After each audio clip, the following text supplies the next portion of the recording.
News with Mary Nightingale. Good evening. The East London schoolgirls who ran off to join the so-called Islamic State caused a wave of national horror. Now, 4 years later, one of them has triggered another controversy by asking to be allowed home to Britain. Shamima Begum, who's currently in a refugee camp in Syria, says she does not regret any of her actions. But now, 19 years old and pregnant, she claims she wants to return for the sake of her child. The government has ruled out risking lives to try to rescue her, as Rebecca Barry reports. It's 4 years since she left East London as a schoolgirl to join the so-called Islamic State. In that time, Shamima Begum married an IS fighter, had 2 children who've both died, and is heavily pregnant again. Now she wants to come back home, but appears to show little remorse. I don't regret it. I'm scared that this baby's going to get sick in this camp. That's why I really want to get back to Britain, because I know it will be taken care of. She was among 3 schoolgirls who left their homes in Bethnal Green back in 2015 and made their way to Syria. One of them's since been killed, the fate of the other still unknown.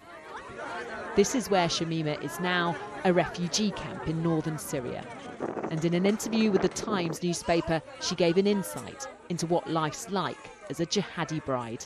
It was like a normal life, the life that they show on the propaganda videos. You know, it's a normal life. Every now and then there are bombs and stuff, but other than that, you know. Did you ever see executions? No, I never. No, but I saw a beheaded head in the bin. In the bins? Yeah, it's really bin. What was that like when you first saw that? These are the heads of captives? Yeah, didn't faze me at all. So are these the words of a brainwashed victim or a dangerous extremist? She's always going to be our baby. Her family, who've long pleaded for her return, say they're now relieved she's alive and want the British government to help bring her home. We're not going to put at risk the lives of British civil servants and officials to go into the centre of Syria in the middle of a civil war to look for terrorists or terrorist supporters. But the lawyer who used to represent the girl's family says the government has a responsibility to help. She was a schoolgirl when she left, and she found herself in a situation which is very difficult to come away from. It's taken some years for her to get to this point. So we'd hope that she's treated as a victim. Do you think the British authorities should be making the effort to go out there and bring her back home? No, absolutely. I mean, it's not just her. She's heavily pregnant, as we understand it, and that's a British child. Don't imagine that we have a government full of such snowflakes that they can't walk into a refugee camp, which is perfectly safe. Just today, ITV News filmed as the battle against ISIS closes in. Here on the front line in eastern Syria, Western-backed forces carry out airstrikes and IS fighters flee along with their families. So Shamima is not alone. ITV News has confirmed there are 6 other British women with 13 children in the same refugee camp.